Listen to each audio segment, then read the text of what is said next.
Moraes marca interrogatório de Bolsonaro para a semana que vem. E você vai ver também. Gasolina vai ficar mais barata para as distribuidoras a partir de amanhã. Cão de apoio TED finalmente se encontra com criança autista em Portugal.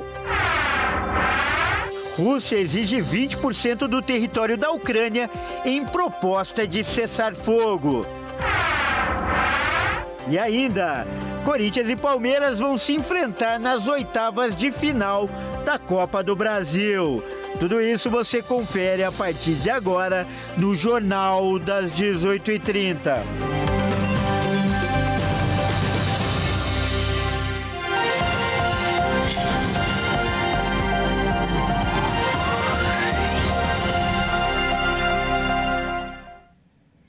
Olá, seja muito bem-vindo. Nós estamos ao vivo, agora são 18h37 pelo horário de Brasília.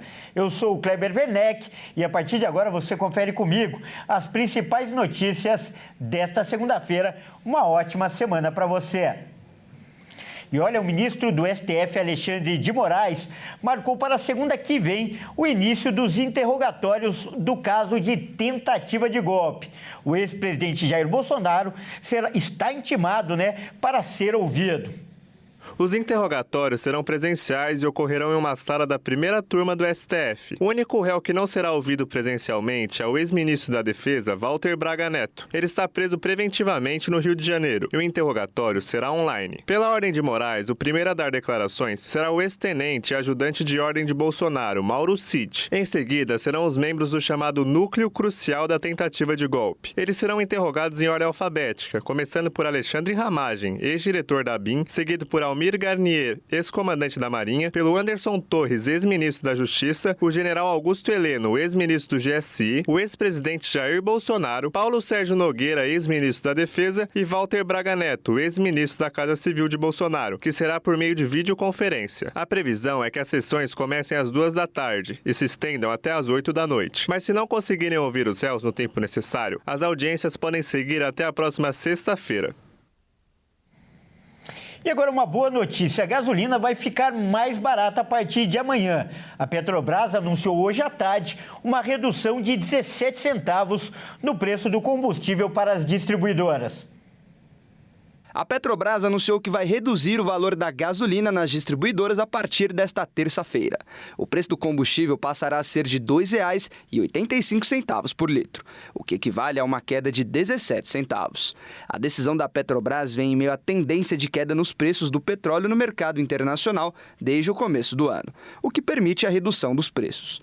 De acordo com a estatal, o preço nas bombas de combustíveis também é composto por custos e remuneração de distribuidoras e revendedores, impostos federais e estaduais, além do valor do etanol, já que há a mistura obrigatória de 27% de etanol anidro. Com o reajuste anunciado, a Petrobras reduziu os preços para as distribuidoras em 7% desde 2022. Os demais combustíveis não foram alterados. E uma carga de mais de 7 mil carros elétricos desembarcou no porto de Itajaí, em Santa Catarina. Essa, aliás, é a maior frota que já chegou ao Brasil. Foram 4 dias só para tirar os veículos do navio. A repórter Michele Veiga vai contar essa história. Pois é, hoje terminou aí a operação que envolvia mais de 7 mil veículos da BYD que chegaram no Porto de Itajaí na última quinta-feira aqui em Santa Catarina. O Porto de Itajaí fica no norte do estado, aonde na última sexta-feira o presidente Luiz Inácio Lula da Silva esteve presente passando, as operações definitivamente desse porto para o governo federal. Essa mega operação incluiu vários profissionais, e mexeu bastante com a cidade de Itajaí. Foram 4 dias, de operações para a retirada desses mais de 7.122 veículos que vão ser distribuídos para o Brasil inteiro. Teve operação com mega rampa, com guindaste, enfim, para poder organizar tudo e colocar nas cegonhas esses carros serem distribuídos por todas as suas concessionárias no país. Essa foi a maior frota frota de carros elétricos de uma só montadora que chegou no Brasil. A BYD, inclusive, tem um navio próprio para o transporte desses veículos. Então, portanto, o Itajaí entra na rota comercial definitivamente de grandes comércios e de grandes cargueiros, trazendo esse quantitativo de veículos e aportando em Itajaí. O porto pretende, aí com ele passando para o governo federal, voltar a ter a sua grandeza e também receber essas cargas e a importância aqui para Santa Catarina. E a história do cão de apoio TED teve um final feliz. Depois de 50 dias, o animal conseguiu reencontrar a criança autista neste fim de semana em Portugal. Ele havia sido proibido de viajar 2 vezes pela companhia aérea. Quem traz os detalhes é o Anderson Nascimento. Depois de mais de 50 dias separados e 3 tentativas de reencontro frustradas, o labrador Ted finalmente chegou a Lisboa para rever Alice, uma menina autista não verbal de 12 anos. O cão de suporte emocional havia sido impedido de embarcar com a família após a companhia aérea barrar a presença no voo. Para proteger emocionalmente a filha, a família optou por não levá-la ao aeroporto. Alice ficou em casa, dormindo enquanto a mãe foi buscar o animal. O voo com o cão de assistência pousou na madrugada deste último sábado e os dois já estão juntos novamente. A mãe da criança chegou a dizer que essa luta não foi somente pela Alice, mas de várias famílias que têm direitos negados o tempo todo. Ela ainda reitera que o TED é um suporte vital na vida da filha. E veja a seguir. Rússia exige 20% do território da Ucrânia em proposta de cessar fogo. E ainda, Corinthians e Palmeiras vão se enfrentar nas oitavas de final da Copa do Brasil. Nós voltamos já.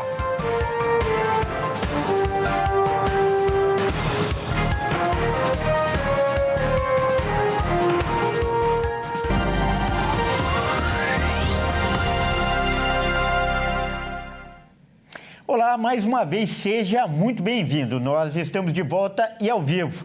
São 18 horas e 47 minutos pelo horário de Brasília.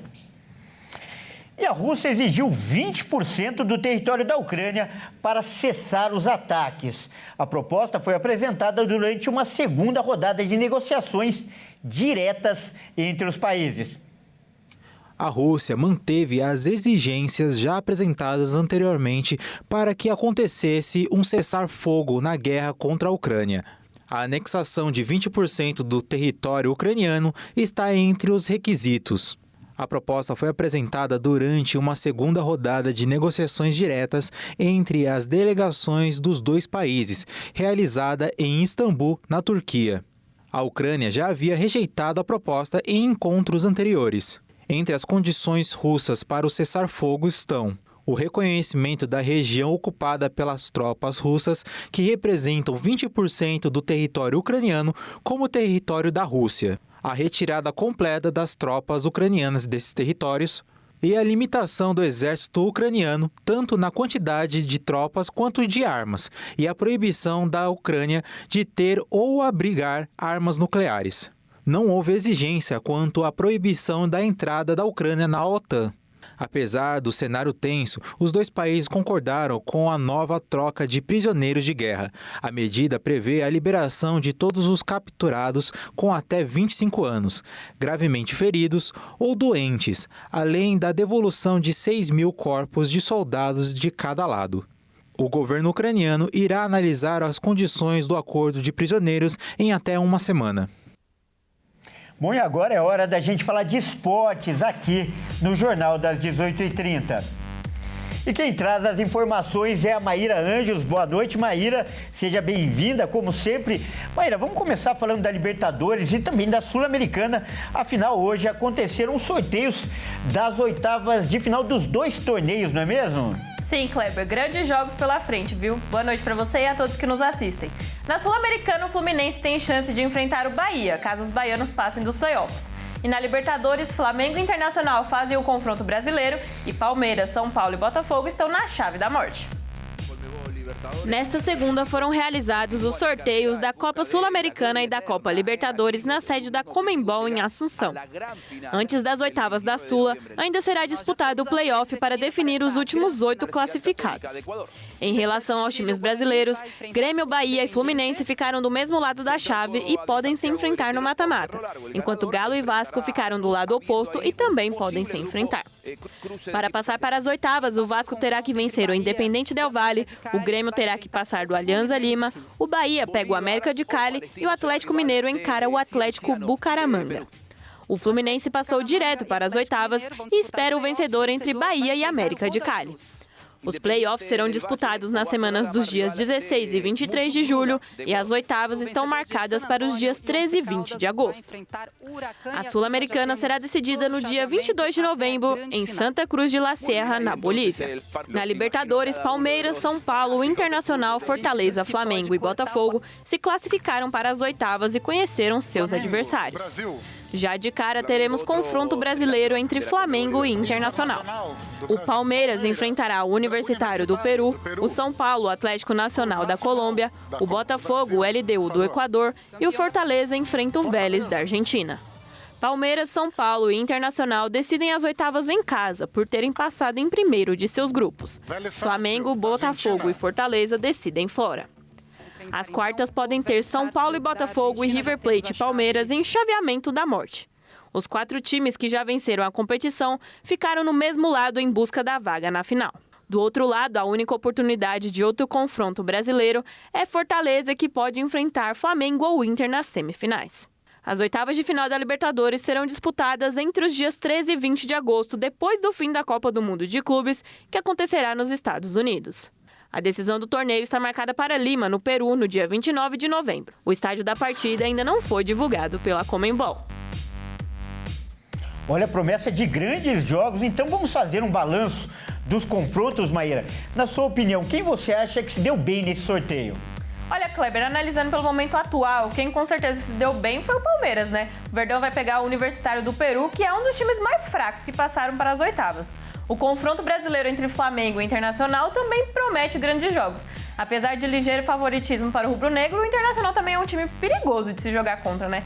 Quem também pode ter problema é o Botafogo, já que enfrenta a LDU e vai ter que jogar na altitude. Mas é aquilo, né, Kleber? Os jogos ainda são daqui 2 meses e muita coisa pode acontecer. Até porque o Palmeiras, o Botafogo e o Flamengo ainda tem a Copa do Mundo de Clubes pela frente. Muito bem pontuado, Maíra. Aliás, não foi só o sorteio da Libertadores que aconteceu hoje, né, Maíra? A Copa do Brasil também teve sorteio lá na sede da CBF, no Rio de Janeiro. E vamos ter um clássico paulista logo de cara, é isso mesmo? Pois é, Kleber, nada mais, nada menos que um derby paulista. E além desse grande clássico, teremos a reedição da final do ano passado nas oitavas. Flamengo e Atlético Mineiro vão se enfrentar mais uma vez.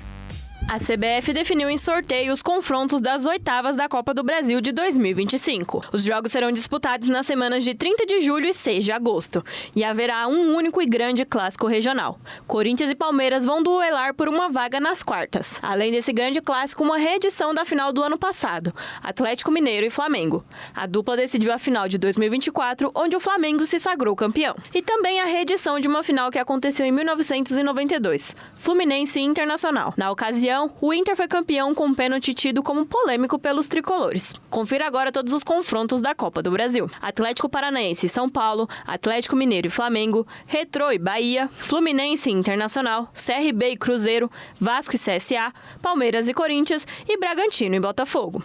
Atlético Paranaense, Atlético Mineiro, Retrô, Fluminense, CRB, Vasco, Palmeiras e Bragantino decidem em casa. O sorteio das oitavas ainda não define o chaveamento das próximas fases. Nas quartas, será feito um novo sorteio que este sim decretará os caminhos até a grande final. Olha, realmente hoje foi um dia muito especial para quem gosta de futebol. Então, na Copa do Brasil, quem você acha que se deu bem, Maíra? Quem com certeza se deu bem foi o Cruzeiro e o Vasco, né? Que pegaram os times considerados mais fracos nas oitavas e a gente espera que não vai enfrentar grande dificuldade, né? Bem diferente de Flamengo e Atlético Mineiro, que vem tendo um embate há muitos anos, em 2025 não vai ser diferente. Esse jogo promete grandes emoções, assim como o grande derby paulista. No atual momento tem um ligeiro favoritismo para o Palmeiras, mas como vem o campeonato e como vai decidir a eliminatória em casa, mas o Corinthians também tem um bom time e pode surpreender, né? Mas é aquilo, eu mantenho a mesma opinião dos jogos. Ainda são daqui a 2 meses e muita coisa pode acontecer, né? Bom, Cleber, por hoje é só. Uma boa noite para você e a todos que nos assistem. Até mais. Bom, Maíra, primeiro, parabéns por esse brilhante comentário. Até mais. E a gente vai conferir de perto aí todas essas disputas. Ótima noite para você. Bom, é isso aí. O Jornal das 18h30 fica por aqui. Eu agradeço demais pela sua companhia. Uma ótima noite e até amanhã.